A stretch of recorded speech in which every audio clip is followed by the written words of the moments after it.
예수님께서 죽음을 눈앞에 두시고 제자들과 함께 최후의 만찬을 하셨죠.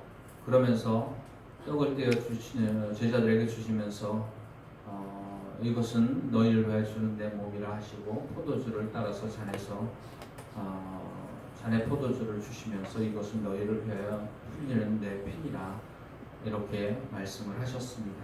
그리고 제자들이 떡을 먹고 포도주를 마시고 난 다음에 예수님께서 제자들이 하신 말씀 가운데 중요한 내용이 있습니다. 마태복음과 마가복음에 나오는 내용인데요. 마태복음 26장 29절 말씀에 보면은 그러나 너희에게 이르노니 내가 포도나무에서 난 것을 이제부터 아버지의 나라에서 새 것으로 마시기까지 함께 마시는 그날까지 마시지 아니하리라. 이에 그들이 찬미하고 감람산으로 나아가니라. 이렇게 기록하고 있는 것을 보게 됩니다. 아버지의 나라에서 너희들과 함께 새 것으로 마시기까지 내가 포도나무에서 난 것을 마시지 아니하리라라는 표현이 나옵니다. 마가복음에도 동일한 표현이 나오는데요. 마가복음 14장 22절부터 25절까지 떡을 떼어 제자들에게 주시고 포도주를 따라 제자들에게 주시고 난 다음에 하신 말씀이 뭐냐 하면 진실로 너희에게 이르노니 내가 포도나무에서 난 것을 하나님 나라에서 새 것으로 마시는 날까지 다시 마시지 아니하리라 하시니라. 이에 그들이 찬미하고 감람산으로 나아가니라. 이렇게 표현되어 있는 것을 보게 됩니다. 이 말씀대로 예수님께서는 그 밤에 붙잡히시고 새벽에 겟세마네 동산에서 붙잡히시고 그 다음 날 새벽에 겟세마네 동산으로 붙잡히시고 로마 병정들에 의하여 재판장에 끌려가고 희롱을 당하고 채찍을 맞으시고 그리고 유죄 판결을 받으시고 십자가에 못 박혀 죽으셨습니다. 십자가에 못 박히셨을 때에 사람들이 예수님께 포도주를 마시게 하는 장면이 나옵니다.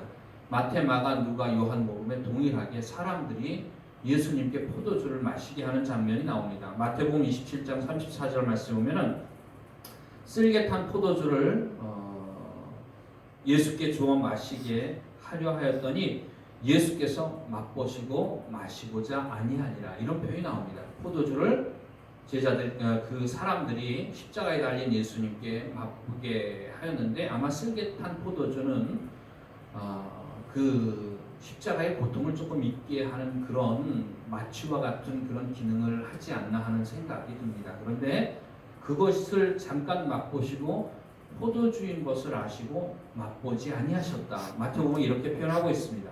마가복음에도 15장 23절 말씀 보면은 몰약을 탄 포도주를 주었으나 예수께서 받지 아니하시니라. 이렇게 표현하고 있는 것을 보게 됩니다. 누가복음에도 동일한 표현이 나오는데요. 거기에는 신포도주를 주며 이르되 내가 만일 유대인의 왕이면 내가 너를 구원하라. 그러니까 주었다는 표현만 나옵니다. 근데 마태, 마가복음에 이미 마시지 아니하시니라, 맛보고 마시지 아니하시니라는 표현이 나왔으니까 주어도 마시지 아니하였다는 것을 우리가 추측해 볼 수가 있습니다. 요한복음에는 조금 다른 표현이 나오는데요. 19장 말씀에 보면은 거기 신포도주가 가득히 담긴 그릇이 있는지라 사람들이 신포도주를 머금은 해용을 우슬초에 매어 예수의 입에 대니 예수께서 신포도주를 받으신 후 가라사대 다 이루었도다 하시니라. 신포도주를 받으신 후 가라사대. 여기서 받으셨다는 표현이 예수님께서 그것을 마셨다는 표현이 아닌 것이 분명한 것은 뭐냐 하면 마태복음에 이미 예수께서 그 포도주를 맛보시고 마시고자 아니하시니라. 그러니까 받으셨다는 사실은 나오는데 받으셨다는 표현이 그것을 드셨다는 표현을 의미하는 것은 절대로 아닙니다. 그러니까 마지막 만찬에서 내 아버지의 나라에서 너희들과 함께 새 것으로 새로운 포도주로 마시기까지 내가 포도주를 마시지 아니하리라 말씀해 주신 내용이 나오고 그 후에 십자가에 달리셨을 때에 포도주를 마시지 아니한 내용이 나옵니다. 이건 갈릴리 지역의 혼인잔치의 풍습과 아주 밀접한 관련이 있습니다. 제가 이 내용에 대해서 여러분들에게 설교를 한번 드린 적이 있습니다만은 2021년 4월 11일 주일 낮예배 설교예요.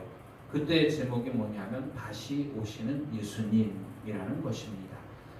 신랑 되신 예수께서 다시 오실 때에 우리가 기쁘고 반갑게 맞이하러 나갈 준비가 되어 있느냐, 찬송에 그렇게 되어 있죠. 그러면서 오늘 우리가 읽은 말씀에도 3절 말씀에 보면은 내가 도둑같이 이르리니 어느 때에 내게 이르는지 내가 알지 못하리라 라고 하는 표현이 나옵니다. 예수님의 제자들이 예수님께 질문할 때에 주님의 나라가 임하실 때가 지금입니까? 라고 물었을 때에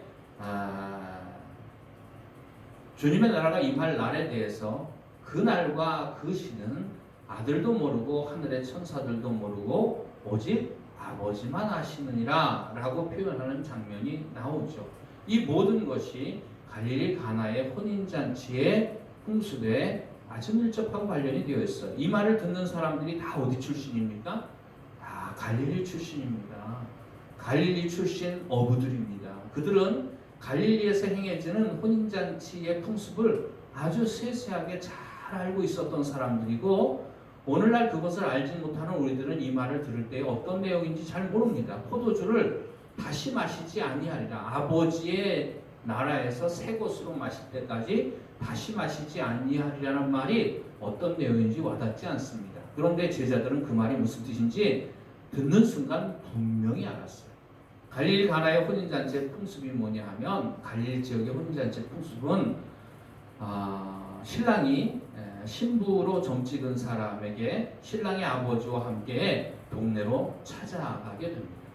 그러면 온 동네 사람들이 다 나와서 그것을 뒤를 따르면서 구경을 하게 돼요. 그러면 신랑과 신랑의 아버지가 나오게 되죠. 그러면 신랑과 신부가 만나게 됩니다.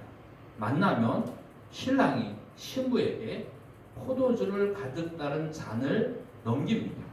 그러면 신부가 그 잔을 마시든지 마시지 않든지 선택할 수 있는 권리가 누구에게 있어요? 신부에게 있습니다.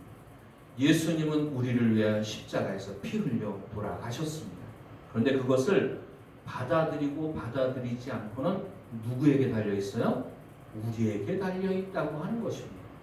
우리가 예수님의 십자가의 보혈의 공로를 믿음으로 받아들이면 그건 내 공로가 아니라 예수님의 십자가의 공로가 되는 거죠. 근데 예수님의 십자가의 공로를 받아들이지 않으면 그건 누구의 책임이 됩니까? 구원받지 못하는 것이 나의 책임이 된다고 하는 것입니다. 그러니까 받아들일지 받아들이지 않을지, 그 포도주를 마실지 안 마실지의 전적인 권한이 신부에게 달려 있다고 하는 것이 그것을 의미하는 것입니다. 예수님은 세상의 모든 사람을 위해 돌아가셨어요. 그러나 그 효력은 누구에게만 미칩니까? 그것을 받아들이는 자에게만 미친다고 하는 사실입니다. 그렇게 해서 신부가 그 포도주 잔을 받아서 마시게 되면 내가 신랑이 포도잔을 건네는 건 내가 당신을 신부로 맞아들이기를 원합니다라는 고백, 사랑합니다라는 고백입니다. 그리고 신부가 그 잔을 받아서 마시는 건 뭐냐 하면 내가 당신을 신랑으로 맞아들이기를 원합니다, 사랑한다는 고백이 포도주잔에 담겨 있는 것입니다. 예수님이 공생애를 시작하시고 가장 처음 행하신 이적이 무엇인지 여러분들 기억하시죠? 갈릴리 가나의 혼인잔치에 청함을 받았습니다. 그런데 혼인잔치 자리에 포도주가 떨어졌죠. 사람들이 걱정하고 주인이 그 혼인잔치의 혼주가 걱정을 했을 때에 그 예수님의 어머니가 예수님께 나와서 포도주가 떨어졌다는 문제가 일어났다는 사실을 예수님께 이야기를 하죠. 그렇게 했을 때 예수님께서 여자여 그것이 나와 무슨 상관이 있나이까, 아직 내 때가 이르지 아니하였나이다 라고 예수님께서 말씀을 하시고, 예수님의 어머니가 예수께서 무엇이든지 시키는 대로 너희가 순종하라 할 때에 예수님께서 그때에서야 비로소 그 집에 있는 물 항아리에다가 물을 떠다가 가득 채우라고 말을 하죠. 그리고 난 다음에 순종하여 물을 가득 채웠을 때에 그 물을 떠다가 혼인잔치 자리에 갖다 주라 할 때 그 말씀에 순종하였을 때 물이 변하여 포도주가 되게 하는 놀라운 기적을 예수님이 공생애를 시작하시고 첫 번째 이적으로 일으키셨던 것을 우리는 보게 됩니다. 이 포도주가 의미하는 것이 뭐냐 하면 내가 당신만을 사랑합니다 라는 고백이 거기에 담겨져 있다고 하는 사실이에요. 그리고 약혼식이 약혼의 관계가 이루어지게 되는 겁니다. 그 포도주를 받아 마시게 되면 약혼이 성립이 되는 거예요. 그러면 신랑의 아버지가 신부에게 예물을 줍니다. 돈을 줍니다. 금품을 주는 거죠.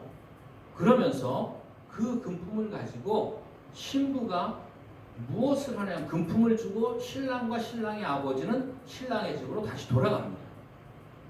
온 동네 사람들이 보는 앞에서 이루어지는 거예요. 그리고 난 다음에 그 신부는 다시 자기의 집에서 무엇을 준비하느냐 하면 결혼식 때까지 결혼식 날 입을 옷을, 그러니까 예복이죠.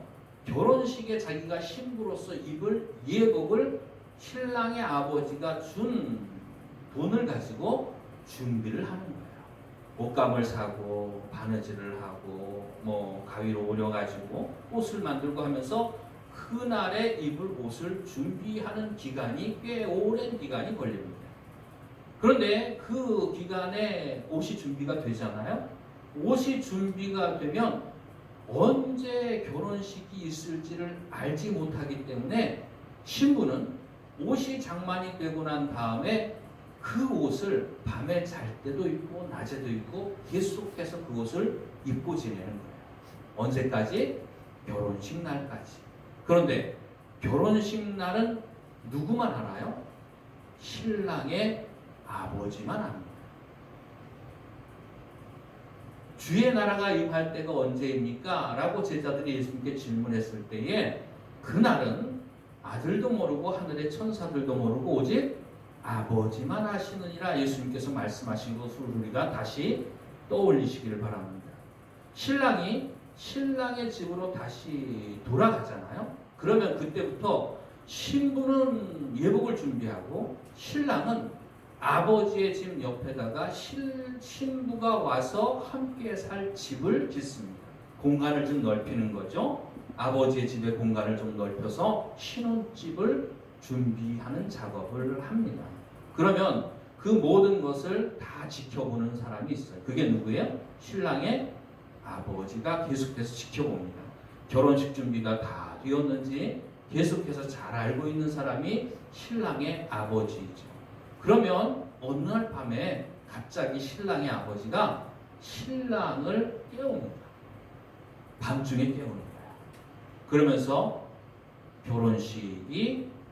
결혼식을 거행을 하게 되는 것입니다. 그러면 신랑이 사람들을 앞세우고 신부의 집으로 다시 가게 됩니다. 밤중에 가게 되는 거예요. 그러면 그 밤중에 사람들이 결혼식 날이 언제일까를 준비하면서 기다리면서 신부뿐만이 아니라 그 동네의 모든 사람들이 언제 결혼식이 이루어질까 기대하고 준비하고 있잖아요. 근데 그때의 신랑이 사람들을 앞세우고 불을 밝히고 나팔을 불면서 결혼식이 오늘 이루어질 것을 밤중에 선포를 하게 되는 거예요. 그러니까 주께서 천사들의 호령과 나팔 소리와 함께 강림하시는, 주님이 이 땅에 재림하시는 사건을 의미하는 거죠. 이게 갈릴리 가나의 혼인잔치 예식과 아주 밀접한 관계를 가지고 있습니다. 조금 시간이 지났으니까 내일 조금 나머지 내용들을 더 얘기를 하도록 하고요.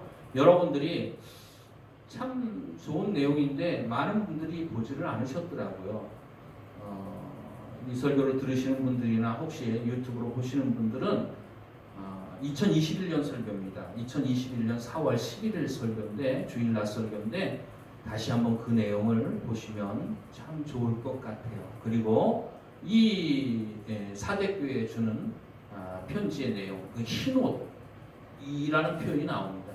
그날이 도적같이 임한다는 표현과 이 흰옷을 입는다는 표현, 바로 그것이 주님이 이 땅에 오시는, 신랑 되신 주님이 이 땅에 오실 때에 신부된 우리들이 마땅히 준비해야 될 예복이 바로 흰옷으로 표현되어져 있다고 하는 것을 기억하면서 여러분들이 다시 한번 설교도 들어보시고 말씀도 다시 읽어보시고 오늘 말씀에 언급된 여러 가지 말씀들을 여러분들이 한번 찾아보시면서 차근차근 묵상하는 가운데 다시 한번 정리하고 주님 다시 오시는 그날을 준비하는데 더욱더 우리들이 진보가 있기를 주의 이름으로 축원을 드립니다. 기도드리시겠습니다.